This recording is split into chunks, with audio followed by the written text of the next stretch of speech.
Leadership. It's more than just a title. It's a journey, shaped by decisions, fueled by experiences, and defined by stories. And some of the most powerful stories are the ones you haven't heard just yet. The stories are real, insights game-changing, and the leaders, they're right here. I'm excited. Welcome to Leadership Unscripted.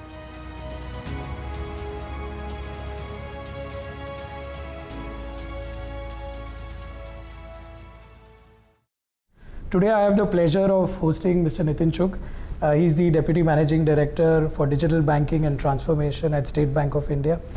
Veteran banker, decades of experience across HDFC in various roles, including digital banking, Ujjivan, and then obviously now with the brain behind YONO. I know you're a very passionate leader when it comes to digital technology, transformation, at the same time very grounded to the reality of the Bharat that SBI serves.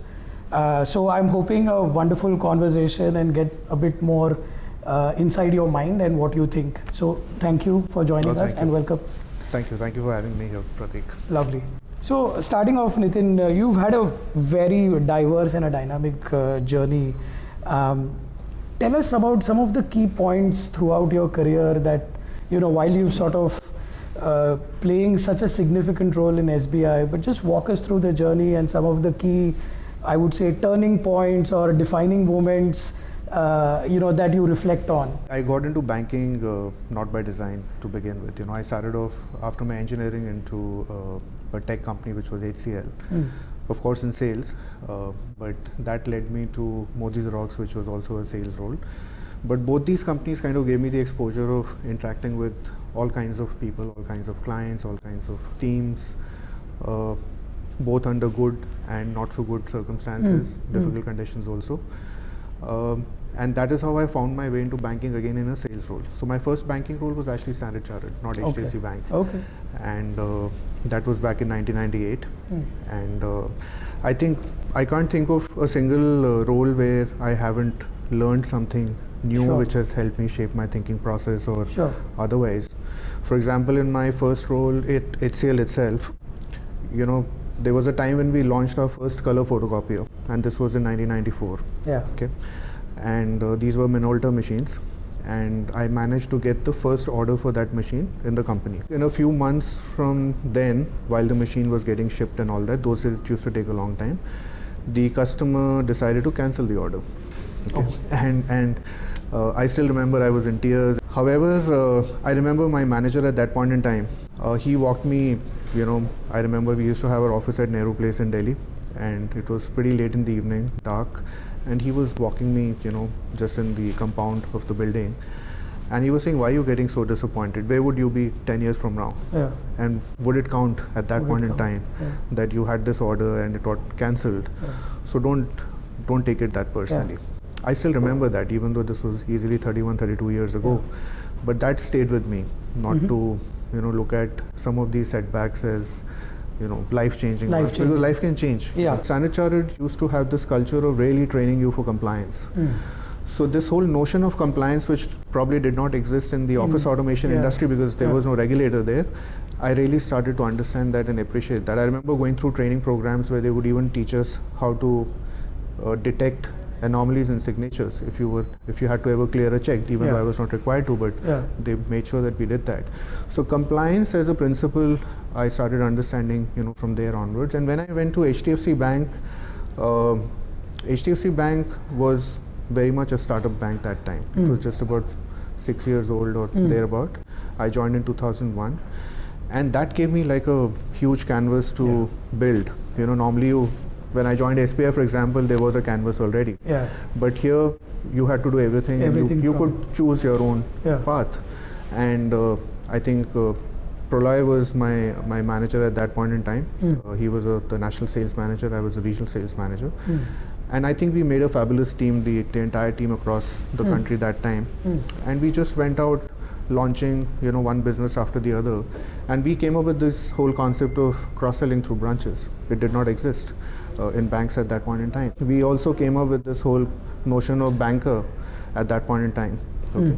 And HDFC Bank was a transaction bank, corporate bank till that time, and retail was being built up. So we were considered as people who understood retail because we all came from retail companies and those kind of backgrounds.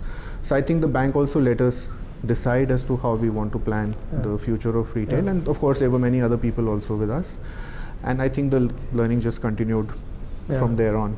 Tell me, was banking very different then versus now? Was the focus on sales very different then versus now? But I'll tell you what the difference is. My understanding right now is that for good or for bad reason, sales has got reduced to a lot of persuasion skills. You know, you just keep at it, and then hopefully one time or the other the client, you know, decides to change his mind or decides to take that decision. The whole process of selling, you know, which, you know, in the old days I remember when we had our first training in sales, and this was in my first job at HCL. NIS, which was an offshoot of NIIT that time, National Institute of Sales, they came and gave us a 4-day sales training, and they taught us this whole concept of SPANCO: suspecting, prospecting, approach, you know, etc., all the way to getting the order. Prospecting, approach. Okay. So negotiation and contracting and then order. Okay. So it was an acronym for the whole sales process. SPANCO. It was called SPANCO that time. Later it became SPIN, and you know, multiple things happened. Okay. But you had to start with finding the top of the funnel. Today it's easier to do that with digital marketing, right? But in those days, I remember I used to handle just one road in Delhi, Barakhamba Road. Okay, and there were only two options. Either you went to your existing customers and found out if there was a case to give a second machine or a replacement, or you just went to new clients. In those days, almost all offices would have this notice on their door saying salesmen not allowed. Okay. Because people were fed up of salespeople going there and saying that I have come to sell you this, I've come to sell you that. So you had to find your way across the door, across the reception to find out the right person. And invariably, you would start at the top of the building and keep coming down. So in a day, I've had days when I made even 100 calls. Now today, when I talk to the salespeople, people believe that 5-6 calls a day is good enough because you have to travel, you have to do this, you have to do that. So that whole element of planning perhaps is a little missing. When you have a process of creating the top of the funnel through just going and making cold calls, you start with, let's say, 100 calls and you got 10, you know, very, very lukewarm prospects or cold prospects. Over time they convert. That does not seem like happening anymore. So if you talk to a salesperson today and ask them how many people are they really interacting with or have they interacted with, they will probably list out maybe a dozen or 2 dozen. Okay. That's true. So that's the big change. Today the managers want instant results. Instant results. Like when I was running branch banking, and this is a story I share with, you know, with a lot of happiness. You know, at that point in time, HDFC Bank, I was running North and East as a region, and this was the largest region by geography. We had about 450 to 500 branches. One of the things that we were trying to do back in 2009-10 was to find a way of getting more products into the customer's relationship. Because the hypothesis was that if they had more products, then they would generally stick with the bank. They wouldn't churn as much. And it's a time-tested principle. We follow it even today. So we decided to assign lead generation targets to branches, depending on the size of the branch. So one time I was going around with my zonal head who used to handle part of UP, and we went to the Noida branch, the main Noida branch, and in that branch we were just doing an all hands meeting in the evening, and that branch was meeting its targets of 150 leads a day, and I asked him, how many interactions do you have a day? So he said cash, non-cash, all this put together. I said, okay, let's take non-cash, inbound, outbound, everything put together. So we came to something like a rough number of 1,000. So I said, why can't we get 3 outcomes per interaction? Right. So are you saying 3,000 leads? I said, I'm not saying 3,000 leads, but can you have outcomes, you know, even if it is as basic as the customer complaining about something. So can you get into more conversational, you know, interactions with customers? And just try that. Nobody is asking you to, you know, generate more leads. And you won't believe, Pratik, in 3 days that branch started generating 1,000 leads a day. Fantastic. Right? And the only thing that was different was that people started going prepared for meetings. The same relationship manager who would come back happy with just 2 leads a day started doing 15-16 leads a day. Those concepts people do understand. People do understand that there are opportunities even if the customer is complaining. We used to run this program back then called service to sales. Service to sales is now a big word anyways. So customers, when they would complain, depending on who they've complained to, I got a senior person to call back. Yeah. At the minimum, the branch manager would call back. If the customer had complained to the managing director, then even I would call back the customer after the complaint is resolved. And in that conversation of confirming back with the customer whether your complaint is resolved to your satisfaction, you would invariably generate some business opportunities. And that again, when we started tracking, it was a lot of business. So these concepts are, I think they are very commonsensical. No, they are very commonsensical. They don't require somebody to come and tell you, okay, let me run a project for you which will generate 20% more business for you. From HDFC, where you were running digital banking, to G1 and now SBI, three very different organizations, three very different ways of working. Talk us about the whole transition and also a set of leadership values that you still maintain through the three journeys that you are sort of playing in. Please. I don't know whether they are values or principles Pratik, or whatever you feel. But over time, without risking, falling in love with your own ideas and something that you stand for, one of the things, at least I've tried to practice, is to also be adaptable to, because you are going into an organization as an outsider. Yeah. To say that I bring all this with me and I expect people to change because I bring all this and these are time-tested principles, they've served me well, so they should serve you well, is not going to work. Right? Usually you will have some amount of friction, even if you come at a very senior level. So the first thing is to make yourself adaptable to the new surround, that you get into, and that can happen even within the organization. And HDFC Bank gave me that, chance to go through multiple roles, and I had to work with new teams all the time. That also has helped me in making myself more adaptable. That you are working with a new set of people, and therefore you need to be far more open and receptive to, what you're getting into, rather than hoping that the world will change for you. That's number one. Number two, I think, like I've been saying, being respectful, not just for your own team, but your peers, your superiors. Of course, everybody is respectful whether they like it or they don't, but in general, I think you have to be respectful for the customers, you have to be respectful for your suppliers, you have to be respectful for everybody else. And one of the things that I did learn in Ujjivan was this whole balanced stakeholder approach. So as a CEO, when you deal with multiple stakeholders, there can be occasions when you are overdoing a set of things for one stakeholder, and maybe the other stakeholders are not that it's coming at their cost, but they are probably not getting as much attention. Right? But how do you keep that balance going? One of the other things I learned, I remember Pralay only telling me this, and he had learned this from Neeraj. I remember Neeraj Swaroop, who used to be our head of retail banking that time, that as you grow more senior, you need to become more humble. Like one of the things I remember Neeraj taught us those days was retail is about detail. Okay, now that has stuck to me. Retail is about detail, yes. Now many people use this, of course. Coming to what you're doing in SBI, again, such a strong institution with such a solid legacy, traditional banking values, and you are the brain behind YONO and digital banking. How do you balance both? The transformation that SBI has done over the last few years in terms of the way digital banking has progressed, whilst keeping the trust, the values of SBI. Tell me more about that journey and how do you sort of think about it in the next 4 or 5 years? See, I think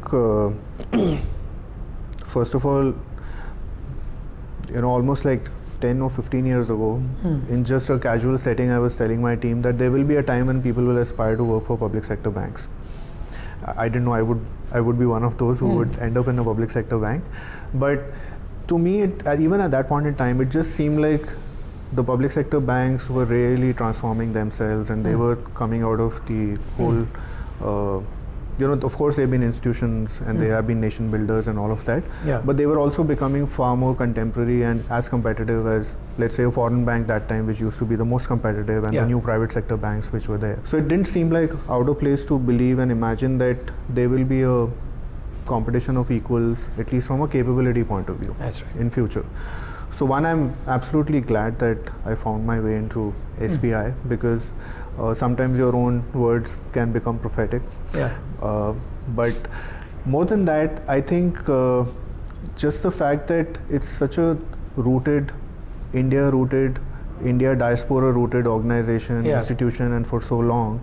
And the entire edifice is built on a set of principles and values. Like if you ever notice our ID card that we wear, the lanyard has our 5 core values on it, That's steps, Yeah. right? So the value systems of the bank, I think, have held it the way they have been. So when I came in here, one of the things that I did find out in my first week or so was that it's a very osmotic organization. It just absorbs you as even if you came in as a lateral hire, as an outsider from the private sector, I don't think anybody had a problem with that. They were Okay. very, very accepting of me. Okay. And like I was saying that I have tried to work on my own adaptability skills Of course. over a period of time. I also came in very open-minded to Yeah. believe and accept that, I'm the one who's coming in from outside and not, The other way, the other yeah. way around. So I think it worked well, and I did not take too long to kind of settle down. But when we started working on our digital roadmap for the next 3 to 5 years, which was the first thing that I was asked by the then chairman, and I was required to present this to the board, that is when I sat down with my team and we co-created this whole thing. We co-created this whole thing and we put out a 5-year roadmap. We said we will work on these 5 themes. There will be these 20 sub-themes, and maybe new ones can come as technology evolves. Yeah. But let's put this as our guiding principles or guiding set of objectives for the next 3 to 5 years, and even till date we follow that. Okay. Till date we refer back to that just to be sure that we are on track and we haven't drifted away from wherever it is. So when we did that, then I think it was a lot easier because it was already socialized with my peer group. It was socialized with everybody who had to have any say in the decision making, and the whole process of building the roadmap in any case was fairly consultative. Right? So we were talking to many people, our counterparts in the bank, and when this whole thing came about, I don't think it required us to get into a debate afterwards to say that, oh, why are we even trying to do this? Yeah. Some of the ideas were conceived even before I joined, Of like course. the YONO 2 was an ambition that the bank had even before I joined. Now my job was to give it a shape. My job was to say that, okay, if we have to do this, then in which way do we look at it? Right. So when we started working with our technology counterparts, we came up with an even sharper version of what we were trying to do. Right. We started to look at how do we build enterprise level tech stack itself, Right. okay, which was not originally the way I was thinking. Yeah. Right. In fact, I remember we went and presented to one of our IT committees early on, and that's where, even though I was not completely in favor of the omni-channel build, we got this feedback saying that let's just build one time omni-channel. And I had my past biases because of that, but nonetheless I was open to that, and of course the technology has changed and it was far more easier for us. So the question that you asked, that how do you manage between the legacy and the innovation, I think the legacy of the bank itself is about innovation, and that is something people don't completely appreciate. The bank has been innovating all along, almost to the extent of being obsessed with the fact that we have to stay relevant. You hear from anybody in the leadership of the bank, past or present, you will always hear that we have always tried to remain relevant. Had it not been that kind of a mindset, our market share would have also gone the same way as many of our other public sector friends, right? So the fact that SBI continues to retain its market share is only for the fact that we keep innovating, we keep evolving, we keep adapting, we keep making sure that we are relevant. Therefore, in that context, to bring in any new leg of innovation is not something that will be resisted. It will always be accepted.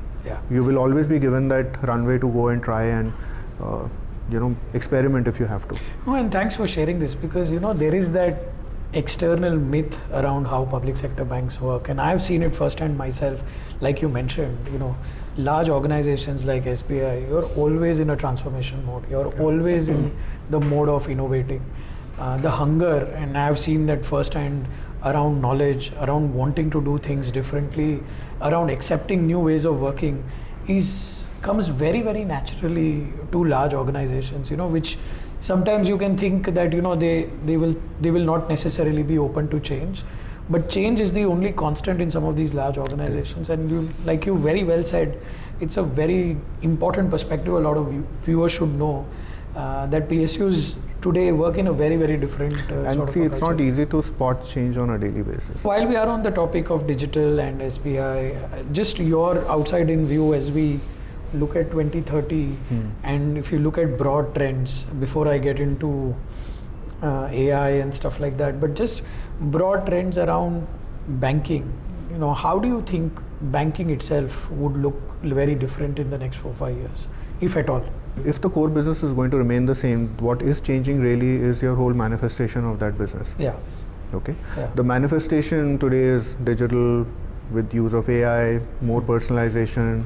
Maybe there will be a time, and I'm not trying to be again prophetic here, but maybe there is going to be a time when people will say that no, banking was better off when it was personal, in the branch, face-to-face interaction, face-to-face, yeah. right? Maybe it was better off when we did not have bots telling us what to do or not to do, or maybe it's going to be the other way around, right? Yeah. But I think banking is just a reflection of what is really happening in the overall society. system. So if the society is going in a certain direction, if the economy is going in a different direction, and since we don't manufacture technology, True. The technology is going in a different direction, and the customer behavior is also shifting, which again we have a role to play, but not the only set of people who are defining customer behavior and expectations. When all of them keep shifting, not necessarily at the same time, I think our biggest role is to be adaptable to those change and making sure that, okay, this is what you demand and this is what you don't demand.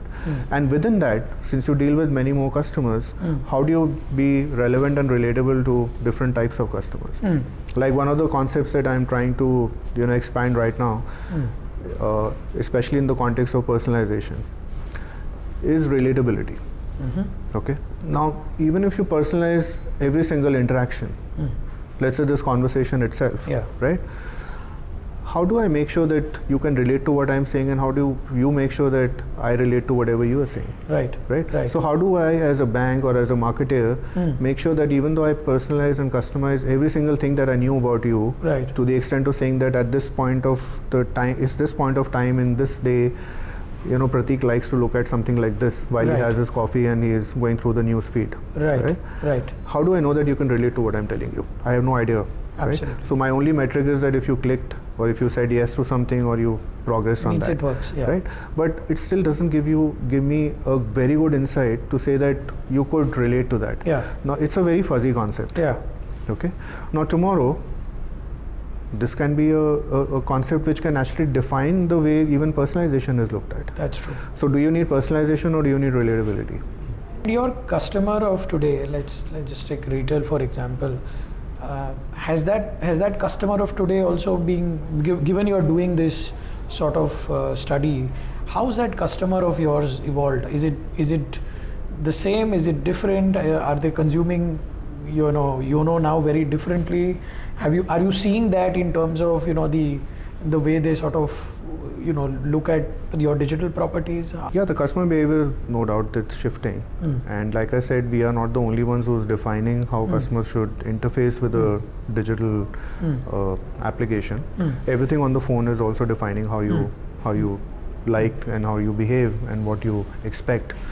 But yes, we are seeing customers doing much more of what we would have to offer to them, and that's also giving us enough and more signals to say that what more can we do. At the same time, when we were starting the build out for YONO 2, we also took a hard call to say that these are things that customers don't do. So what's the point in offering them? And any interesting insights from the tier 2, tier 3 cities, because your customer base is pretty wide. So anything outside of the metros or even the Bharat where you see the customer behaving differently, or now with knowledge and information? See, when you're on your phone, let's say it's just you and your phone, all customers are the same. Okay. Right? But invariably in a smaller city, in a smaller geography, and maybe it can happen even in a smaller locality, in a large city, people know each other. Many of those decisions are influenced by people we know. Right? So if you know a branch manager who's advising you to do a certain set of things in a certain manner, right? Even if the branch manager is advising you to use YONO, you would probably like to do that. But when you're using YONO, you're not remembering the branch manager at that point in time. You are with the application, so the application has to do what you want the application to do for you. Right? At that point in time, it has to meet your expectations. At that point in time, you can't expect that somebody will come in and say that, oh, are you getting stuck? Let me help you with this. True. So as a digital business, our job is to make sure that when customers are interfacing with a digital channel, they don't need any outside any kind of support that which you otherwise can reach out to in a normal set of circumstances. Right. But I think these influences are always there. Yeah.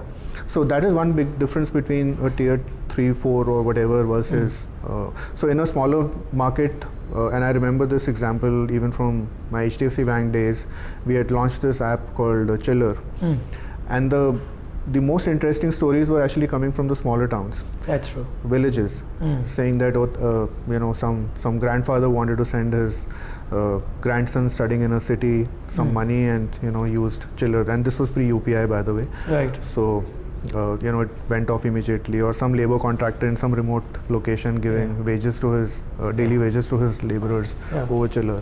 So those stories were far more I would say overwhelming rather than the usual ones that I am sitting here and I shared my bill with you using an app. Yeah, absolutely. That was also fanciful, but those stories were far more they look like, yes, there is true change that's taking place. That's true. No, and the reason I think about this is India is really changing across the board at different parts and at a very granular level. Yeah. This whole concept of social influencers came up through Instagram, but really the branch managers were really playing that influencer role for people. All kinds of people though. So even an LIC agent would be doing the same agent, thing. a branch manager, or the postmaster would be playing that role. Absolutely. So it just metamorphosized itself into a digital avatar. Interesting. The only problem with the digital influencers is that you don't choose them. Yeah. Sometimes the whole algorithm makes you come face to face with an influencer which you think that you are relatable to, but eventually you realize that it's shifting the way you're thinking yourself. That's true. So I don't want to lose the opportunity of not asking you a question on AI, given it's such a fashionable topic these days, and a lot of folks believe that cap tables can also turn if you really play to your advantage. Without getting into specifics on SBI, but generally, how do you see this sort of pattern play out in banking over the next few years? And do you believe it is going to be a significant game changer from a financial services industry perspective? It will be, because it's a technology that not just banking, but everybody is using and is going to be using more and more of. And some people are already making use of it in a far more evolved way than what banks are. Right? So if it's a new technology that the entire humankind is experiencing and is evolving and adapting and changing with that, right? I don't think banks can stay out of it or say that, what will it do for me? If you as a consumer are going to be using a lot more of AI, let's say you have your own assistant at some point in time, or your coach or whatever else, and that assistant is going to be telling you what is good for you, and let's say we don't figure in that recommendation list by your assistant because we haven't either tried to be a part of that, or we are not looking as intelligent as your own assistant, then why should you even listen to the old-fashioned branch manager who's trying to give you some advice? That's true. Or an LIC agent or whoever else, right? Because your assistant is the one that you believe in. Okay, so I think all of us have to travel that distance together. Maybe some parts of our engagement will be a little ahead and some parts will take a little more time. True. But I don't see any reason that if a technology wave is kind of coming through almost like a tsunami, right? And most people are saying that this is one of those defining moments in human civilization where things will look very different if this whole adoption goes through in a nice, responsible way. We will be a large user and provider. Providers, absolutely. So I think we just need to be accepting of the fact that it is upon us. So the core data science, the core set of people who understand this language can create workflows, can create models, can create automation, can create logics and algorithms. That's right. Those are the people we need. Now again, these people are in short supply. That's true. So we are trying to, of course, get our bunch of people, like we mostly insource our AI discipline, our data science and AI. So we have that. At the same time, I think we also are trying to keep a view in terms of what is likely to happen. So we are also investing fair bit on research. Of course. So we work closely with IIT Bombay, and even at the moment there will be at least 12 research projects which are going on. Oh, fantastic. Now some of these are to do with even the language of AI. Got Some it. of these things are use cases led, some of these are governance led, some Got of these it. are automation led, whatever else. But once we have the academic research telling us that these are the things that can likely happen, or there is a chance that you can give it a shape, I think we will also want to use that opportunity to decide that what kind of people are going to be required. So I guess when you look at it from a data scientist point of view, as we define them today, people who can work on AI, what is in it for a data scientist to work with, let's say, EY or with SBI? Yeah. The core thing is that, one, of course, leaving the organizational values and quality of cultures work, apart, the challenge. you get the opportunity to build something. Yeah, and solve a right? complex problem. And solve a complex problem. Yeah. Right? That's true. As long as we are able to provide that, Yeah. I think we will continue to true. attract. Very Like just true. now we are running a process to onboard about 40 new data scientists, Oh. and my team was telling me we've got about 650 applications. But Nitin, tell me, how do you manage multiple priorities during the day, and if you have a tough moment, how do you sort of look at that and react to it? I don't react. That I know. That I know. One of the things I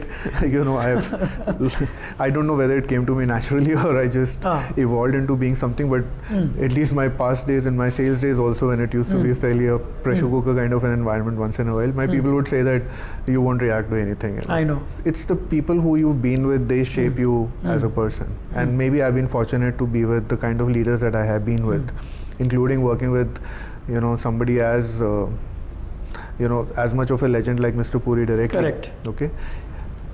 Even those leaders have a very calming effect on you. On the face of it, some leaders might look like, that they can stir up your emotions. Yeah, that's what. But actually, they end up calming you because they give you the confidence that don't worry, I'm here. I'm here. Right. There are those leaders who will let you make mistakes, and therefore you don't get agitated within yourself even if you made mistakes. There are leaders who are patient with you, so you don't get impatient. Yeah. There are leaders who have given me, and I'm talking about these real leaders who, who have been part of my, life. They just give you the respect that even if you're wrong, I won't call it out, in front of everybody. In front of everyone, allow you to express yourself. Right. So when you go through things like these, I remember I used to have this secretary, again in my branch banking days, back in 2008, 2009.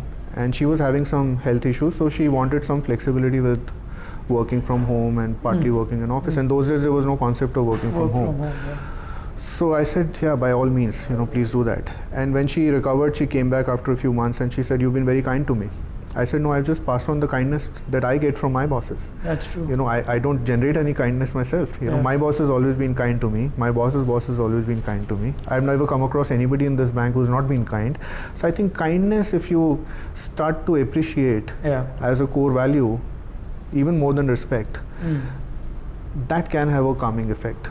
Anything that has stayed with you in terms of feedback that you use it to groom other leaders within your team, which you see is something worth sharing to our viewers? Yeah, I mean, I can share tons and tons of that, but the key ones that I can share with you, and this was Mr. Puri back in 2002. When I was new in HDFC Bank, I remember we were in Jodhpur launching our first branch in Jodhpur, and since I was the regional sales manager for North, I was also present there, and we were camping there for like 2 days. And one of the dinners, I remember, he just put his arm around me and he said कि कभी डरना मत किसी से. And he just said that for whatever reason. And it just stayed with me. That as a leader you can't fear. You can't fear not like a person. And I don't think he meant that you should not fear anybody as a person. But if you are growing as a leader and if you are fearful of your own decisions or outcomes of your decisions, it will come in the way. The second thing I remember learning from him a little later was that if you can't take a decision in 3 minutes, you're not capable of taking a decision. Fantastic. Then you procrastinate, but you never So take a basically then you say that, and I remember he used to always say that in case you haven't done something, then either it's a case of insubordination or incompetence. You tell me which one is it. If I've asked you to do something and you haven't done, either you are insubordinate or you're incompetent. So in both cases I should do something about it. Absolutely. Right? So you don't want to be in a situation where you think that you've been insubordinate or you are incompetent. So you continuously work on your own competence. And what is that competence? That if you're assigned a task, which requires, let's say, taking a decision. Action. If you can't take a decision, Yeah. then what kind of a leader are you who can't take a decision? And decisions can go wrong, and that's the other thing, by the way, I learned, which also gave me this whole idea of it's okay to go wrong once in a while. And again, this is from Mr. Puri, that 8 out of your 10 decisions will be right, 2 will always go wrong. But that doesn't mean that you don't end up taking decisions. Right? Prolay, for example, I remember when I joined HDFC Bank, because I'd come from Standard Chartered. Standard Chartered was a smaller operations, much smaller, even though it was a very flourishing foreign bank at that point in time. And suddenly the whole stakes changed. I used to be in liabilities business before, and later car loans. But if we could do, let's say, 150 accounts in a month, or 200 accounts in a month, or maybe 500 accounts in a month, it would mean that we've done a great job. And when I came here, suddenly he said, "Ki, what are you saying? If you don't do 15, 20,000, it doesn't mean anything." I said, "What is this?" He said, "Yeah, this is what you have to think big." Yeah. So it suddenly opened my mind that this is not the place where you come with that mindset that doing this is good enough, and you actually have to do a lot more. And things like these, they kept happening. But the feedback that I've got usually in my earlier days of my career is really about also, like, one of the first things that I remember getting feedback on was to be on my own. Like, if you notice, I've been talking about Prolay a lot. In my early career, many people started to believe that I was always in his shadows, right? Because he was a great leader, and we would always be inspired, me and many others. And there was a time when I really got this feedback that we need to know about you from you, or from others. Very also, right? Very interesting. So you need to have your own identity also, right? And thankfully it happened much earlier, and of course Prolay also had a role to enabling that, but that happened. I'm gonna shift gears to the second segment, which is leadership flash finesse. Is nothing but our normal take on rapid fire. One word that describes your leadership style. Thoughtful. Your comfort food. Comfort food, like a true Punjabi, rajma chawal. Rajma chawal.